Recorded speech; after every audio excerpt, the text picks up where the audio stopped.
Good morning, it's me again. I'm here today back at Richard's place, and we've got a couple of more vehicles I'd like to show you. Now, a few of you keen-eyed viewers have noticed I've had an haircut. Now, that's my daughter's fault, that's not my fault. Well, I suppose it's my fault. I said to my daughter, could you cut my hair for me because of this culvert business?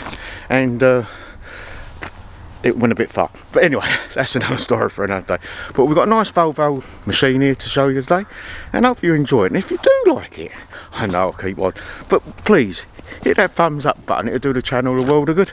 And if you like it, don't forget to give it a thumbs up. Button's only over here. I'd be keen if you could do it. I'd be much appreciated. And as I just mentioned, culvert being around, it's going to be a lot harder this year to get videos out for you. But if I do, I'll try my hardest. If I can get at least one out a week, that'd be fantastic. So please hang around for me. I know there's many other channels out there, but bear with me just through this culvert bits and pieces in the winter time. So anyway, here we go. Let's have a go. Right, here we go. We come and see Peter. Peter, your machine. Yep. Tell us all about it. 1975 Volvo loading shovel. Built originally probably more for the timber trade. Yep. And they would have had a timber grab on them. That's what they were built for originally. But obviously they were able to adapt them for everything else, forklift, you know, and buckets and everything. But it's ideal machine for pushing steam engines around. She goes about 10 tons. Okay. So it's not likely to jackknife, which we've always, you know, had a problem with. You've got to be careful on push poles not to jackknife. Because we are at Richard's after all, and it is a steam club. Yeah. But but yeah, I'm into all sorts of different things, as you probably discovered. But yeah, I bought this from a guy up in York. Didn't look at it, so it was a bit of a gamble. There could have been a lot wrong with it, and when you start looking at all the transmission and that side of it, it's very involved. Yeah, I can imagine so. I've had to do the brakes, redo all the brakes on it. Luckily, I found an old one not far from here that I could rob for parts. Yeah. And so we did all that, resprayed it. The cab was in a bad way. That's basically why I started doing it. The cab was badly rusted, so we lifted the cab off and repaired that, and then of course once you painted that, you've got to paint the rest of it. So of course. But this is why we're in the hobby for, isn't it? Because what else would you be doing? So it's turned out, I mean, it's not the sort of thing, you know, most people would probably do. So it's you know, it's nice to have something that's slightly different. And you've saved it. Use. And you saved it from the scrap man. Yeah, and it's a useful machine to have around. Oh God, yes. So, yes. And they were very popular machines anyway in their day. Yeah. So you did say the age of it is a 1975. 1975. Yeah. Okay. Yeah. And you bought it from up north somewhere? Up in York. York. How did you find it then, Peter? It was advertised. Oh, okay. And the guy said it had worked for the council. Well, I'm inclined now to believe him because of the rest of what was on it looked as if it had been with the council, you know, and they'd obviously changed oils and kept it up to so it was in sort of running state, you know. Order. But obviously you can never be sure. Can we ever walk round it and you can show me the engine, perhaps the engine of it? Yeah, we can just about get to it, I think, probably. What engine is it in there? It's a Volvo truck engine. Oh, okay. So it's got plenty. It's a six spot one. Yep. It's a pretty lumpy old engine. Very lively. Stick the camera in there. Put your up. It's all there, but it's when you're pushing sort of 15-20 tons around, it just doesn't know it's got it on there. Really. You know, on a push pole. So and a lot of the grunt is from the back end. That's is it driven from the back end, or is it? It's four-wheel drive. It's four-wheel drive. Yeah. Fantastic. Yeah, which you can put in and out of gear. Obviously, it'll do. So they reckon in the book it'll do about 16 mile an hour on the road, which is quite fun with rear steer. So it's quite interesting. But I've done it. But it's good fun though. Oh yeah, it keeps them thinking behind. When the back starts waggling about. But so is it a direct drive or through clutches or gearboxes? It's through a hydrostatic drive. Okay. So it's literally, you know, just put your foot on the throttle and automatic, it's automatic. Yeah. So and it's got like a high and a low, but it's also got two separate gears in each high, two in high and two in low. Yep. But and it basically does the same in reverse, so same speed in reverse. So oh God, that would be frightening, wouldn't it? So but actually you're going the right way then. So because you're you're steering the right way, but yeah. doesn't exactly work like that. But yeah, it's been great fun, and I say it has its uses, which is nice to know you can actually do something, you know, with it. Yeah, I totally agree. And you said it was a 6-cylinder, wasn't it? 6-pot. 6-pot, yeah. Was big that truck engine? Seems to be, yeah. Not done anything to it? Start. No, I've had to do some the diesel lines. That was all. Yeah. Some of those were leaking. They do say if it works, don't touch it, don't they? Absolutely. You know, because you could cause all sorts of trouble if you start playing with things, don't you? Yeah. I tried to get an instruction book for it, but I got in touch with Volvo in Sweden, and but they couldn't come. They can come up with one in Dutch, but sorry, in Danish, but not in English, which probably wouldn't have. Well, I probably got it deciphered. I have got a part one, and you can sort of decipher the words, and then it starts to make sense what they're talking about. So gives you some idea. Yeah, but it's all big nuts and bolts, though, isn't it? Yeah, but it's just all the internal stuff that I wanted to know more of. Yeah. You know, with filters and what have you, and adjustments. Yeah. But you know, in the end of the day, when I did the brakes, you know, if you take it apart, you should be able to put it back together, and as you take it apart, you know how to put it back together. Exactly. So it's you know, that's our old school method, isn't it? Yeah. Really? Yeah. And if you're not sure, you take a picture of it. Yeah. That's what I do. I tend to take pictures on my mobile phone, and then, you know, it's a reference. Yeah. Yeah. Okay, fantastic. It certainly works. So is it brakes all round, or is it just in the? Just brakes on the front end. Oh, okay. Yeah. Yeah. Fantastic. So you're going to start it up for me now. Well, we'll see if she'll start up for you. Thank you. This back on. Oh, it's got a lovely towing hitch on the back as well, I can see. Yeah. It's that's a real man hitch, that one. It's like an army version. Yeah. Isn't it? A Q plate as well. Yeah. It's all registered. Yeah, all registered. So you can have it on the road and everything. I've been on the road with it already. Yeah. Yeah. So switch her on and see if she'll fire up. Fantastic.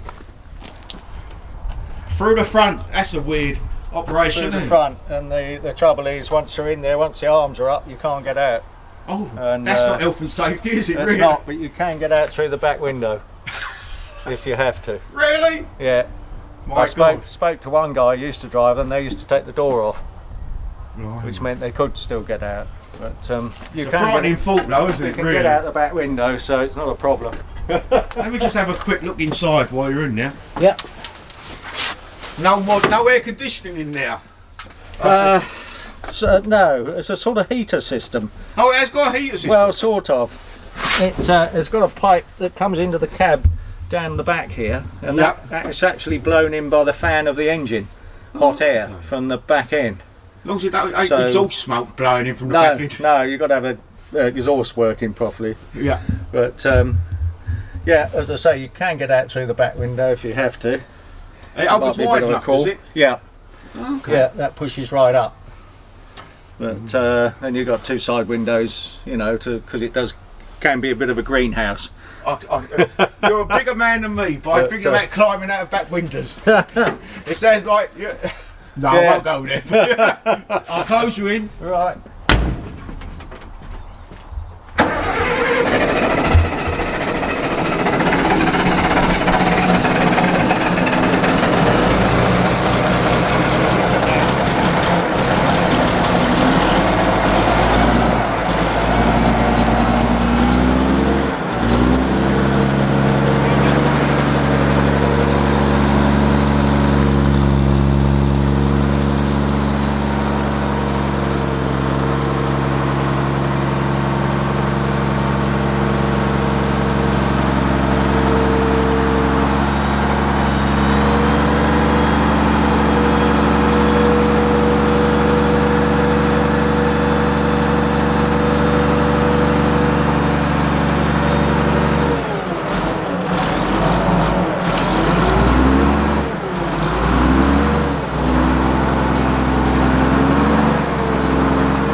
machine.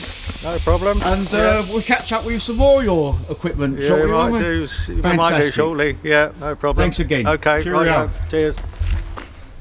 Well, there you go. Hope you enjoyed that. Lovely old machine there. And don't forget, come back and like the videos if you could, and subscribe to the channel. As all the other channels say, hit that subscription button. It'd do me a really good favour. And see you very soon. Cheerio for now.